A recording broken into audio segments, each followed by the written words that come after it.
नमस्कार दोस्तों, आप सभी का स्वागत है आपके अपने YouTube channel Aftab study classes में। तो आज की क्लास में हम लोग बात करने वाले हैं क्लास 12 के लिए हिंदी, साहित्यिक हिंदी, जो सामान्य हिंदी नहीं है, आर्ट साइड वालों के लिए हिंदी होती है। इसमें है कि आपको 30% सिलेबस कम किया गया है। इसमें क्या क्या चीज़ कम की गई है, तो लिखा हुआ है कि कोविड-19 महामारी के कारण शैक्षिक सत्र 2020 से 21 में समय से विद्यालयों में पठन पाठन का कार्य न हो पाने की स्थिति में सम्यक विचार उपरांत विषय विशेषज्ञों की समिति द्वारा निम्नवत 30% पाठ्यक्रम कम किए जाने की अनुशंसा की गई है। गद्य निर्धारित पाठ्य पुस्तक आपके देखिए कौन कौन से पाठ्यक्रम किए गए गद्य में। ठीक है, एक है भाग्य और पुरुषार्थ, जयनंद कुमार जी का पाठ है भाग्य और पुरुषार्थ। अगला पाठ है रावण नरसिंह होम में कन्हैयालाल मिश्र जी का।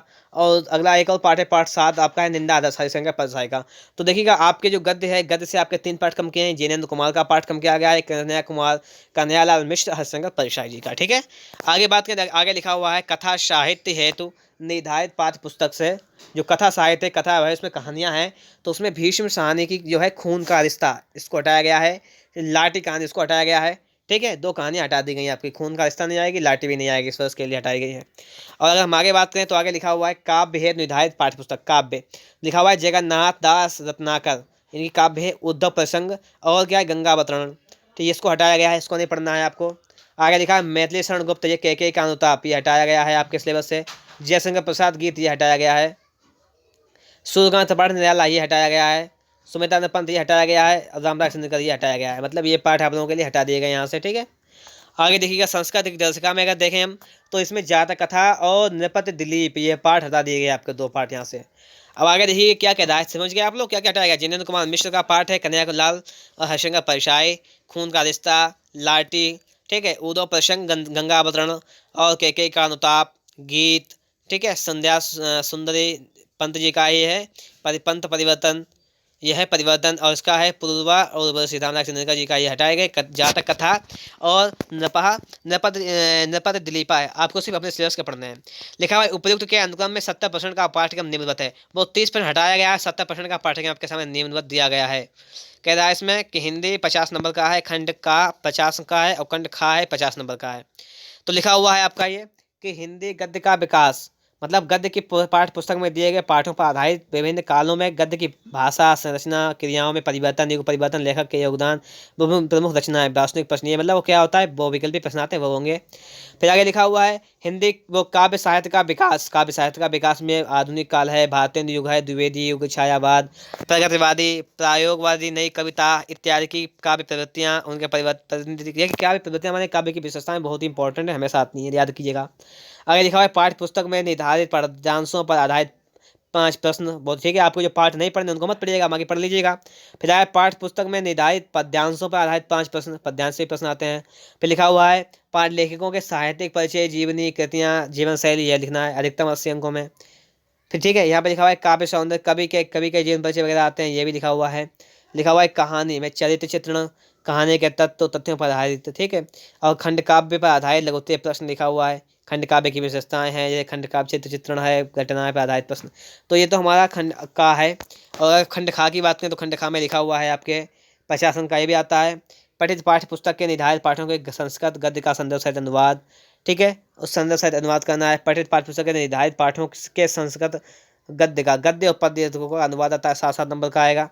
लिखा हुआ है पाठों पर आधारित अतलग उत्तर प्रश्नों के कोई 2 उत्तर हल करना है, 4 नंबर के। सिंपल हो गया पेपर आपका।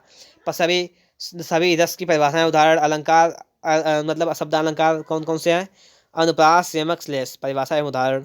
और देखिए अर्थालंकार में कौन कौन से हैं आपके, उपमा अलंकार है, रूपक, उत्प्रेक्षा, संदेह, भ्रांतिमान, अवन्वय, प्रतीप, दृष्टांत, अतिशयोक्ति, ये हैं आपके। ठीक है, अलंकार। उसके आगे बात करें तो कि छंद में क्या क्या है आपका है, तो छंद में आपके जो हैं मात्रिक छंद, चौपाई, दोहा, ये नहीं कम किए गए हैं। ठीक, छंद सभी दिए गए हैं आपके। देखिए निबंध किस पर, जनसंख्या, पर्यावरण, साहसिक, शिक्षा पर आदि पर जानकारी में निबंध पूछा गया है। आगे है आपका देखिएगा यहाँ पर संस्कृत व्याकरण। ठीक है, संधि वगैरह जो था वो तो सब सेम टू सेम है, उसको कोई दिक्कत वाली बात नहीं, वो सेम टू सेम है। अब देखिए पाठ देख लेते हैं हम लोग यहाँ पर। पढ़ना कौन कौन सा है, वासुदेव शरण अग्रवाल का राष्ट्रीय अशोक पढ़ना है, सूखे फूल, सिद्धांत और नीति, भाषा और आधुनिकता, ये पाठ पढ़ना है आप लोगों को। और इसमें क्या क्या पढ़ना है आपको, प्रेम माधुरी, ठीक है, गंगावतरण, पवन दूतिका पढ़ना है, श्रद्धा मनु पढ़ना है, और यहाँ पर देखिएगा लिखा हुआ है आपका बादल राग पढ़ना है, नौका विहार पढ़ना है, बापू के प्रति गीत पढ़ना है आप लोगों को यहाँ पर। ठीक है, और अभिनव मनुष्य मैंने आहुति बनकर देखा हीरो, उसमें इतना आपको इसमें पढ़ना है। और आगे लिखा गया नरेंद्र शर्मा जी की ये वाले जो पार्ट है वो भी पढ़ने आपके। और देखिए काव्य के लिए आपको जो दिया गया है, काव्य के लिए आपको दिया गया पंचलाट बहादुर कमला से कहानियाँ पढ़नी है, ठीक है। तो ध्यान कीजिएगा ये पार्टों को भी पढ़ना है, ठीक है। जो दो पार्ट लिखे हुए हैं आपके ये पार्ट पढ़ने हैं आपको। अगर इसके हम आगे बात करें, देखिए आगे लिखा हुआ है ये तो खंड काव्य आपका दिया गया है, वो तो पता होना चाहिए आपके लिए कौन सा खंड काव्य होता है, आपको वो तो करना है आपको, ठीक है। इसके आगे आइए पेपर देख लीजिएगा। अगला लिखा हुआ है कि यहाँ पर देखिए आपको पाठ दिए गए हैं जो, तो इन पाठों को अभी आप लोगों को पढ़ना है। पहला पाठ लिखा हुआ है भोजस्व दार्यम, संस्कृत भाषा महत्वम, आत्मा के सर्वज्ञा ऋतुवर्णम मिदिश महानंदम सुवासित रत्नानि मावना मालवीय पंचशील सिद्धांता दूत वाक्य में, ये पाठ जो है आप लोगों को पढ़ने हैं, ठीक है। यहाँ पर यह पाठ भी आप लोग याद करते हैं। तो बस इस प्रकार से आप लोग समझ लिया होगा कि आपके सिलेबस में क्या क्या चीज़ की कमी की गई है, ठीक है। तो मैंने आपको बता दिया था सबसे पहले कि आपके सिलेबस में ओनली सिर्फ इतनी ही चीज़ की कमी की गई है। आप लोग सिर्फ इतनी चीज़ों को नहीं पढ़ेंगे, बाकी सारी चीज़ें आप लोगों को वही पढ़नी है, सेम टू सेम, कोई कमी नहीं की गई है। सिर्फ आप लोग इतना नहीं पढ़ेंगे, 3 पार्ट जो है वो पद्य गद्य के नहीं पढ़ेंगे, 2 कहानियाँ नहीं पढ़ेंगे, पद्य के आप लोग 1 2 3 4 5 6 पार्ट पद्य के नहीं पढ़ेंगे। मतलब जो टॉपिक दिया गया है, टॉपिक सही से देखना इनका। टॉपिक है हमारा ये कौन कौन सा है, ये रत्नाकर उर्दू प्रसंग और गंगा अवतरण, ये टॉपिक नहीं पढ़ना है। के का अमिताभ गीत नहीं पढ़ना है। गंगा ये जयशंकर प्रसाद का गीत नहीं पढ़ना है। और इनका संध्या सुंदरी, इनका परिवर्तन और पूर्वा उर्वशी नहीं पढ़ना है, ठीक है। वहाँ की सब पढ़ना है आप लोगों को, पाठ्यक्रम दिए गए हैं, तो इन टॉपिक को नहीं पढ़ेंगे आप लोग। और संस्कृत का दिएगा ये नहीं पढ़ना है। तो इस प्रकार से आप लोगों ने सब सीख लिया है आपके सिलेबस में क्या क्या चीज़ की कमी हुई है। अगर आप लोगों को हमारा वीडियो अच्छा लगा तो फटाफट से वीडियो को एक बार लाइक कीजिएगा। और आप लोग अगर हमारे चैनल से नए जुड़े हुए हैं, चैनल को सब्सक्राइब नहीं किया तो चैनल को सब्सक्राइब भी कर लीजिएगा। वीडियो देखने के लिए आपका बहुत बहुत धन्यवाद।